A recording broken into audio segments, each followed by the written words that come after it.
Hey everyone, you're listening to InfoQuench with Jeff, and Amy, a podcast with tips to make your life easier. covering pop culture, parenting, travel, minimalism, and more. Hey everybody, and welcome to InfoQuench. I am Jeff. And I'm Amy. And listen, do you have a movie that you watch every year around Christmas time? It basically says Christmas to you. You know? We do. We have a movie just like that. We sure do. And it's not Die Hard, which is, that's really up in the air whether or not that is a Christmas movie in general, actually. Yippee-ki-yay, mother. Yeah, that's it. Beep. Fa la la la la. Yeah. Yes, that is up for debate. But the movie that is near and dear to our hearts, that our families, we make sure we spend some time, we sit down, we watch this one every year, is National Lampoon's Christmas Vacation. Yes. And this episode is dedicated to that movie. So hopefully most of our listeners have seen the movie, so it'll make a little bit more sense to them.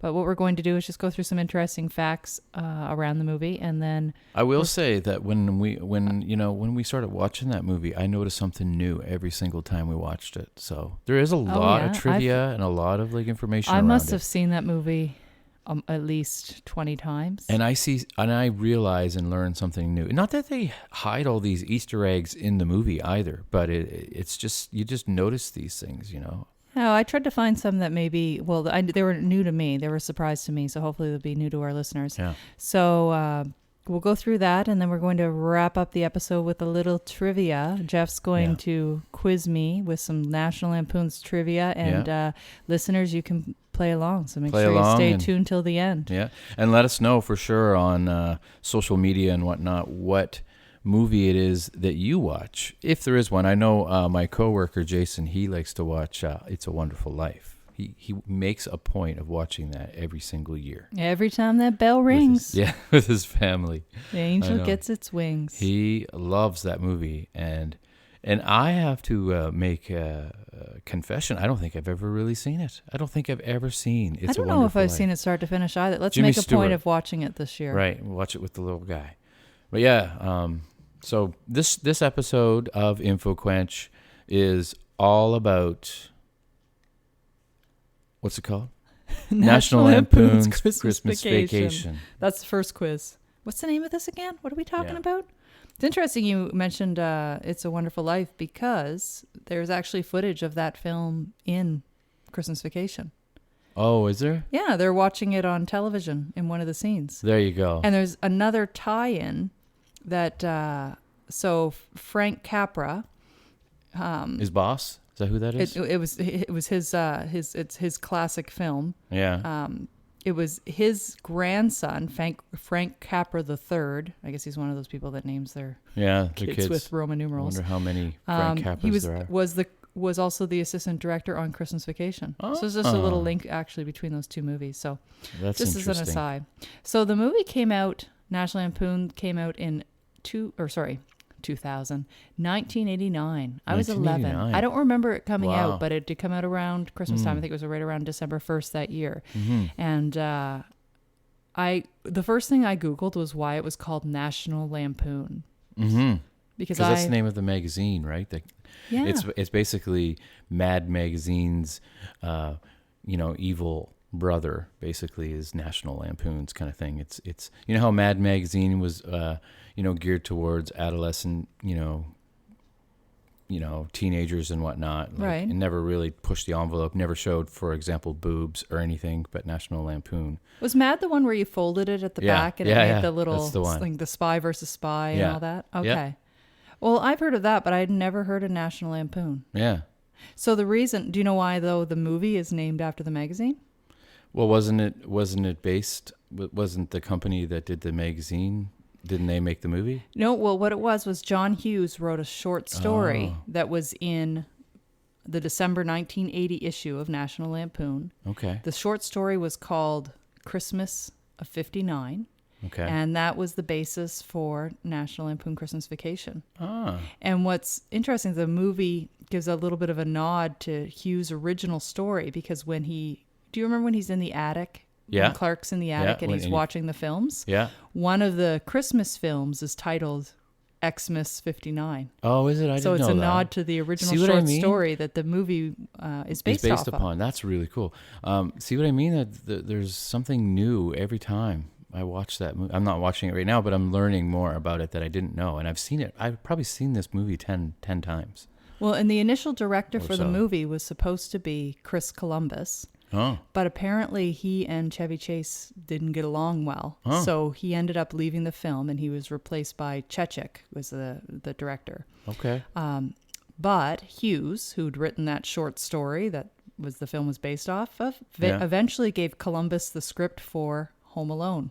So Columbus was able to direct Home Alone, which was Alone. another huge box office. Is that a Christmas film as Yes. well? Yeah, okay. That's I right. know it Because they're all happens. leaving. They're going on vacation yeah. down to Florida for Christmas. Yeah. I can't remember. There's so many versions or And there's that other sequels. movie. I don't know where they were going. What's that one? It's called A Christmas Story. Do you remember that one with You the shoot kid? your eye out, Yeah. kid, with the leg lamp? Yeah, yeah. That's a great one. Yeah. We should watch that one this year with the family. I think that would be fun. Yes. As well as National Lampoons, because we never miss it.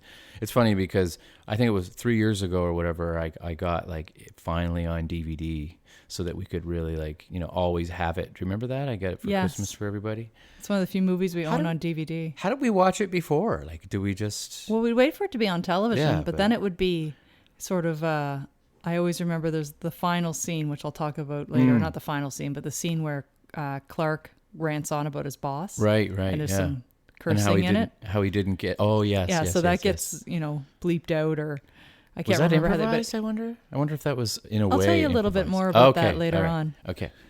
Okay.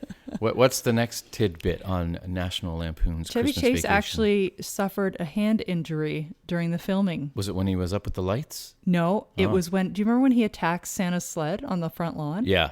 Yeah. I do. He kicks So- it and... After his second failed attempt to get the Christmas lights up and running, he basically goes and Yeah. beats There are the crap out spoilers of in that. this, by the way. yes, oh yes, the If you haven't lights seen do it- eventually come on. We're If you assuming haven't that you've seen this movie. Okay, yeah. That's they do. right. They do. Oh, yeah, spoiler And he does alert this all the really way great through. song.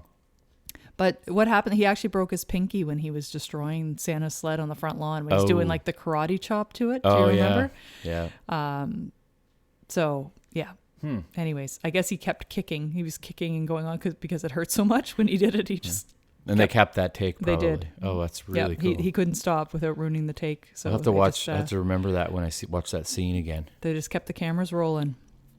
The budget for the movie was actually $27 million, which was considered a really high budget at that time, particularly for a comedy, because Yeah. comedies don't require there wasn't a lot of special effects or anything. There was a lot of special effects in this film, though. Well, When he was on the sled. that's the only thing I could think of for special Oh, effects. yeah, I know. But that would have been expensive Compared to back Star then. Wars or... Yeah, well, no, it's no Star Wars. It ain't for sure. Yeah, But It's there funny, was though. a sled, yes. Yeah, that And was that would have taken a lot of work. Incidentally, that was the only part of the film, when they went for the Christmas tree hunt and when they did that sled scene, that's the only time that they filmed in Colorado. Oh, okay. So everything else was filmed in California. But yeah, they filmed those outdoor scenes in Colorado. In Colorado. So the budget was $27 million, but it raked in $71 million. So made quite a bit. Yes. That's good. And they didn't do any rehearsals on set because Chase had a tendency to just ad lib and improvise so much that they Yeah. felt that too much preparation was useless. Yeah. So they just basically went And- ahead and filmed the scene. He definitely was amongst a cast too that was probably pretty proficient with improvising as well. You Yes. know? Like a lot of theater based. You know. Well, the guy who played Rusty said that he really, I read just a little aside Rusty, article. his son, who's Yes, Rusty, who's Galecki. who was also in Big Bang Theory. Yes. he Remember was when in- we realized that? We were like, "What?" I know, he was Leonard in Big Bang, and he was also on Roseanne. That's right. Yeah. Yeah, so that's I mean, right. he went on to, but he talks about the fact that Chevy Chase took a lot of time to tutor him and, cool. teach him all about comedic timing. And he said he took time on the set that he didn't need to help him further his own career. So he appreciated that. Oh, for sure. When the film did come out, Roger Ebert did not love the film. He only gave it a 2-star review. 2 stars. He described it as curious in how close it comes to delivering on its material. Sequence after sequence seems to contain all the necessary material to be well on the way toward a payoff, and then it somehow doesn't work. But isn't that part of the film? I don't know. But he was way off. I mean, obviously it worked. The audience loved audience loved it, and it's obviously now a Christmas tradition. And I don't know what makes it, why. It's like a cult film for Christmas. Why does it become why does that one become a classic and another Christmas film doesn't? I don't know. It's a good question. Hallmark is trying. I mean, they're pushing out. They are trying, and they're failing. They're going for quantity, not quality. Brilliantly failing. Some might disagree. I know there's Hallmark film lovers out there, but yeah. They have to give something to all those old sitcom actors. Give them Right. something to do, I guess, is to be in all those movies. So what did I? Oh, so this is interesting. Do you remember the scene where the cat gets electrocuted? Yes, I do. The studio How'd that get by? studio originally wanted to cut it because they thought that they would get complaints from animal cruelty, but they said after the test audiences watched the movie, they listed that as one of the funniest scenes in the movies. Oh wow! In That's the movie, cool. so they were convinced to leave it in. They left it in. They Yeah. probably didn't get too many, evil letters. Well, I mean, there's a lot worse things than that. I know. That have, and they don't really show much. I think No. they just you see the Just cat allude playing. to it, Yeah, yeah. exactly. They don't show like a, frizzled cat or anything. So back to those old movies in the attic. They show sort of Clark's childhood home in that in the old movies that he's watching. Yeah. And that's actually the same house that was featured on Bewitched, Oh, go away. the one that's in the old movie. Isn't that And funny? it's So is that actually- on the lot? Well, Kind yeah, of it's not a house at all. It's part of Warner Brothers' back That's what I lot, which thought, is on it's located on I guess a fictional street called Blondie Street, and the whole Griswold neighborhood is in the studio's back lot too. Huh. And in fact, the home of the neighbors, like Margot and Todd, Who is Louis Julie Dreyfus? Dreyfus. Yeah. That house was featured in Lethal Weapon. So their house was, I guess, Danny Glover lived in that house on Lethal Isn't that Weapon. funny? So they're reusing houses over there. At Well, Warner that makes Brothers. sense. They probably change it every little, like a very little bit to, make sure it doesn't look exactly the same. This next one blew my mind. Okay. I bet you I didn't know this one then. It's the only movie in the Vacation franchise to have its own sequel. Did you know that there was a Christmas Vacation too? I don't think I did. I had no idea. But don't be disappointed if you didn't know that or if you haven't seen it. It came out in 2003 and it was made for television. So it featured Randy Quaid and Miriam Flynn, so Eddie and Catherine. Yeah. And they were stranded on an island in the South Pacific for the holidays. And it only got about an 11% approval rating on Rotten Tomatoes. So Sounds pretty horrible. the only Griswold in it was Audrey. Oh, really? And it His wasn't the wife? Audrey Audrey was the daughter. Oh, okay. Yes. Good thing I'm going to be on the, Jeff's going to quiz me at the end of this episode, which is good. You're probably because, going to know all the answers anyway. Audrey, but it wasn't the Audrey actress who played Audrey in the National Lampoon's Christmas Vacation. It was an actress who played it in the original Vacation movie. Oh. Remember when they go to Wally World? Yeah, I do. Yeah. So that's the actress that's in the Christmas Vacation too. Okay. So it's not. If you feel like trying to stream that somewhere, I'm sure someone can track it down. What was her name? She was in. Oh, she was also in Natural Born Killers. What's her name? The the one in Juliette Lewis. Juliette Lewis. Yes. Oh. Okay. Oh, yes, that's And right. Juliette Lee Dreyfus. Yeah, that's where I got Louis confused. Dreyfus. Okay, I know yeah. it's confusing. Very similar names. Yeah. Interesting. Okay. They originally had a trained squirrel. You remember the squirrel scene? Really? Yeah, but That's a squirrel that went it into the tree? died the day before they shot the scene. The trained squirrel died. Oh, my goodness. I don't mean to laugh at the dead I squirrel. know, Now it's- we're going to be targeted for Alvin. animal cruelty. Hell, But no, they ended up just using an untrained squirrel. I don't know what the squirrel was trained to do, but probably run up the tree, which is what Maybe. it did. the squirrel that they had did the job. So there's that. Yeah. That's funny. So we talked about Rusty is Johnny Galecki, and Juliette Lewis, who played Audrey. So that's the son and daughter in the movie. Yeah. They are actually the third pair of actors in the Wow, Vacation really? series. Yeah, That they- every Vacation series had. And what's really weird is that in the other movies, Rusty is kind of portrayed to be the older brother. Oh. And then for the In this Christmas one. Vacation movie, it morphed to him being a younger brother.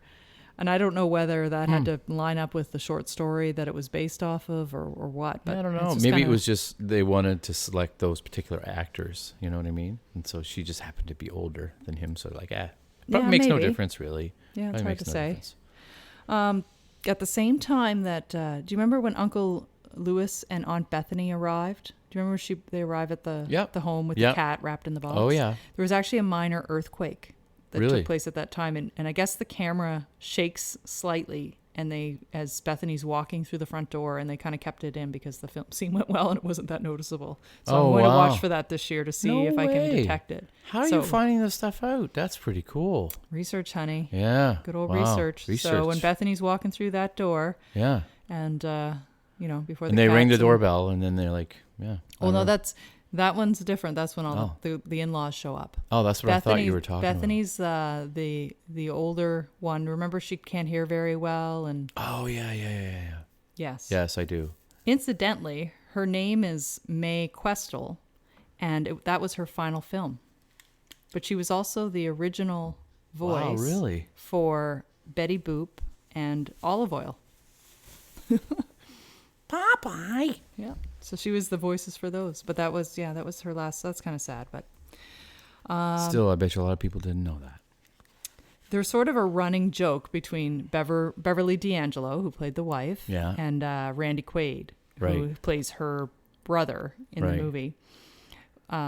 So when they first meet, like in the original Vacation and Christmas Vacation, and again when they meet in Vegas Vacation, Eddie always tries to kiss her on the lips, and it was like it's 0 for 3. She always turns away. But they make sure they do it in all the movies.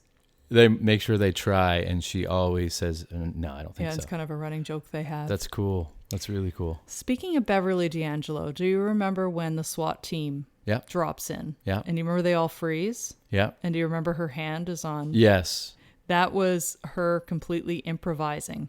She did it spur of the moment. She told Chevy before she did it.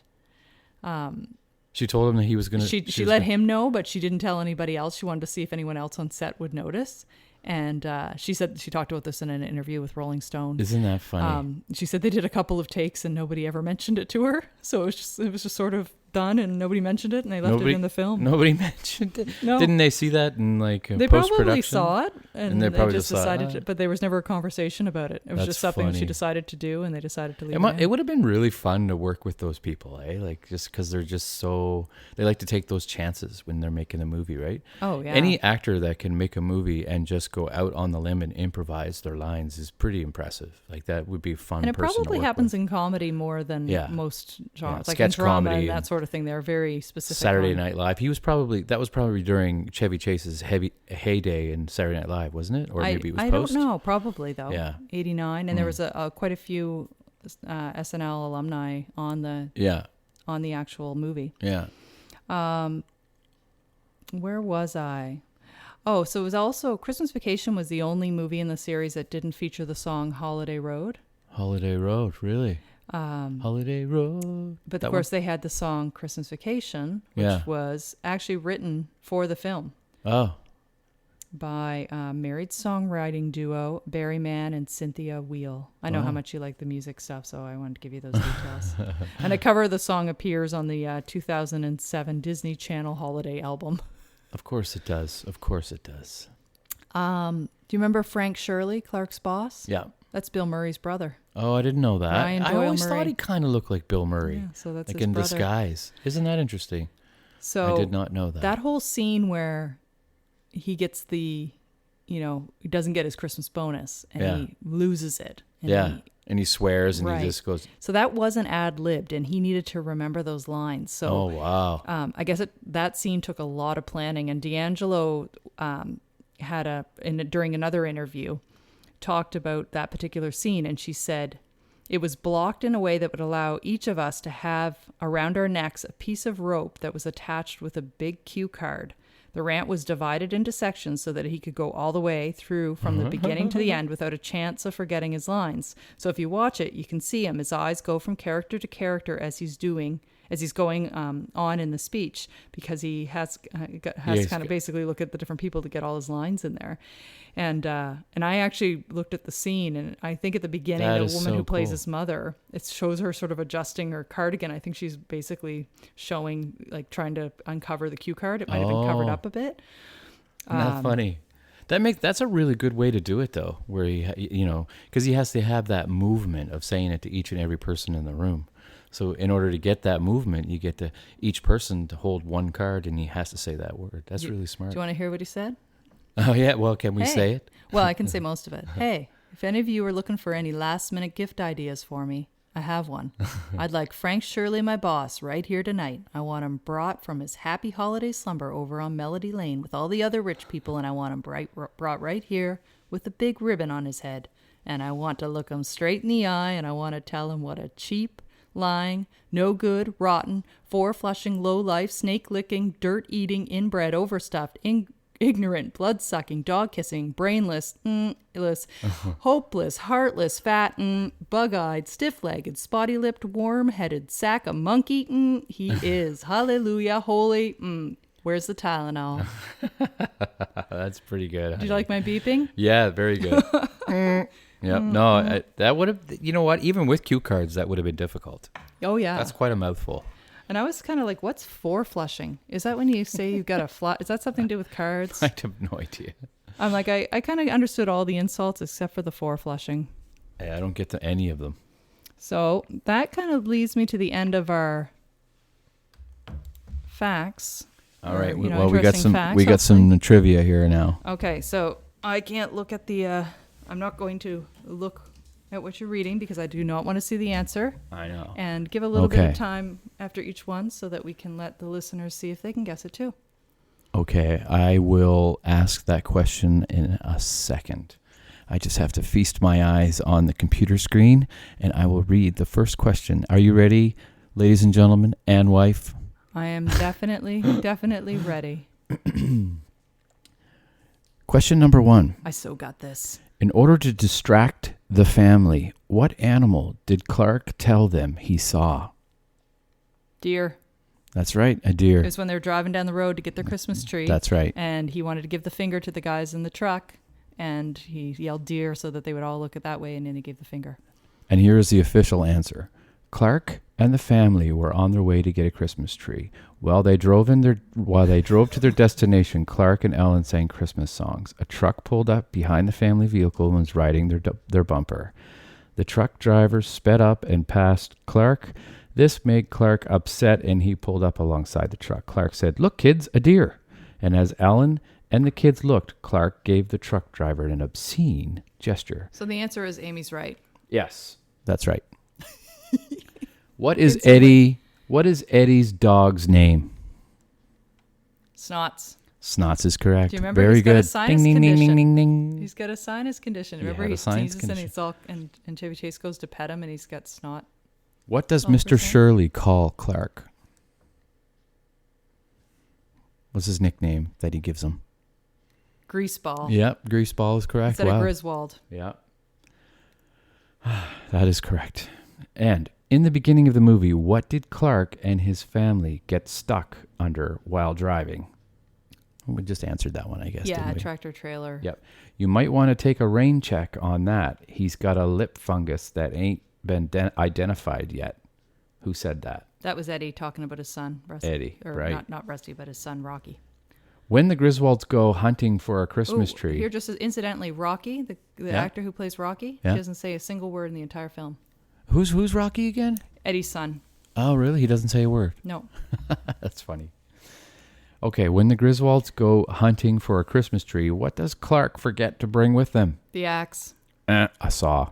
Oh, damn. That's close enough. That's close. What is Clark Griswold's middle initial? W. Yeah, well, you looked at the answer, didn't you? No, I knew that one. Oh, did you? We have Clark no idea. W. Griswold. Where did they say that? They say it at one point in the movie. There's no actual reason why it's W, but that is the true answer. The boss might have called, maybe that was when he called him Greaseball. Clark W. Greaseball. I don't know. When Clark was trapped in the attic, what does he do to occupy his time? He watches the old movies. That's right. Clark gets left behind when the family goes out. Where did he get trapped? Oh. What did Frances tell Ellen she had? What did Frances tell Ellen she had? Hemorrhoids. Yeah, very so good. Frances was Helen's mother. Right. What did Clark receive as his Christmas bonus? 1 year subscription to the Jelly of the Month Club, which Eddie said is the gift that keeps on giving. Yep. You're even getting you did look at these, didn't you? No, I've just watched this movie way too many times. I would not have gotten half of these, and I've seen it at least 10 times. There's like 100 and something options for questions there. So what kind of vehicle does Eddie and Catherine have? An RV, Yep. a recreational vehicle. What problem did Eddie's youngest daughter used to have? She was cross-eyed. She falls down a well and her eyes go cross. She gets kicked by a mule and they go back again. I don't know. That's Eddie talking. Yes. Clark's wife, Ellen, has a nickname for him. What does she always call him? Oh. Probably more than once in the movie. Oh, I can see her putting her finger on his dimple and Yeah. in his chin. Oh. It's kind of a name that you would give a dog, maybe, you know? I don't know. Think electricity. Think electricity. Sparky. Buzz. Sparky. Oh, Sparky. That's right. She falls down a well, her eyes go across, she gets kicked by a mule, they go back. I don't know who said that. When looking for the Christmas decorations, Russ says that he can't find the what? Was it the Santa? Yep, the Santa Claus. Okay. Why can't Audrey see the Christmas tree when the family picks it out? Her eyes are frozen. Her eyes are frozen. Who plays... I'm not giving the listeners any time to answer. That's okay. I'm going to try to do more of a pause. Who plays the female neighbor who hates the Griswolds? Julia Louis Dreyfus. What did Clark forget when they went to get their Christmas tree? Oh, we already read that one. What did Nora do learned. with her turkey at the family dinner? Nora? She threw it over her shoulder. Nope, she stirred the turkey in the water and it was to add some moisture. Beverly D'Angelo threw it off the fork. Okay, who cooked the Christmas turkey? Catherine. Catherine is She cooked correct. it far too long and dried the crap out of it. Yeah. What breaks the neighbor's window and radio? Ice Icicle. from the eavesdropping. What secret ingredient Aunt Bethany's Jell-O mold have? Cat food. Cat food. When Clark decides to decorate the house, how many Christmas lights does he put up? Oh, that's a good one. That's a good one because we've seen him put those lights up. 1,000. Yeah, how many? Something thousand of Italian twinkle lights. Yep. I'm gonna say. I don't know. 35,000. 25. Close. Okay, I remembered the 5, but I felt like 5,000 wasn't enough. Little full, lots of sap. Who said that? Clark. Clark. Very good. That's when you get the Christmas tree. Are you ready for some more? I am ready for more. Okay. Are there still more? Are we having... I don't know. We'll see. We'll see. Okay, here we go. Clark's coffee mug is in the shape of what Looney Tunes character? Oh, it's either the moose or it's either Bullwinkle or a Tasmanian devil. Mm-hmm. It's Tasmanian devil. Oh, is it? Yeah. Okay. Good job. What kind of mug is Clark drinking from when he talks to his boss? This Tasmanian devil again. What happens to the Christmas turkey? Oh, you know what was the moose? That when they drink the eggnog, I think that was a moose. I feel like it had antlers. I think they were clear glass moose glasses. Anyway, sorry. What happens to the Christmas turkey when Eddie's wife cooks it? Oh, it dries out. Yeah. Clark had thousands of Christmas lights on the house, but could never get them to work. Who finally figured it out? Oh, I'm trying to remember what her name is, but it's his wife. I'm trying to remember what Beverly D'Angelo's name is in the movie. Oh, Ellen. Ellen. Very good, very good. What dessert did the family enjoy after dinner? It was the Jell-O mold. No, incorrect. Oh. No, cheesecake. Really? Mm-hmm. Oh, All right, then. Yep. At the beginning of the movie, Ellen said she didn't want to spend the holidays what? Dead. Right. Because that was when they almost got in the car accident on the way to the Christmas tree farm. What does Clark put on the sled to make it go fast? The non-nutritional varnish, cereal varnish. What? The spray? It's a spray. It's like a spray It's kitchen lubricant. Okay, but it's he developed it to spray onto cereal to keep the cereal crispy. Clark went flying down the hill with the kitchen lubricant he invented and ran into Walmart. Okay, well that kitchen lubricant was non-nutritional cereal spray to keep the cereal crispy. You'll know this one. I know it. You'll know it right away. When we watch the movie this year, you're going to pick up on all this stuff. What part of the turkey did Eddie ask to be saved for him? Save the neck for me, Clark, Yeah. because we cannot. Our family cannot make a turkey without somebody making that comment. I know. And nobody ever saves the neck for anybody. Cousin Eddie is played by who? Randy Quaid. Randy Quaid. Oh. Okay, well that does our time. We're over. Oh, wow. Sorry. That was a lot of fun. I enjoyed that. See you later, everybody. Bye-bye. Bye-bye. Thanks for listening. Be sure to visit InfoQuench.com to subscribe and catch up on past episodes. You can also check out InfoQuench on Facebook, Twitter, and Instagram. Till next time.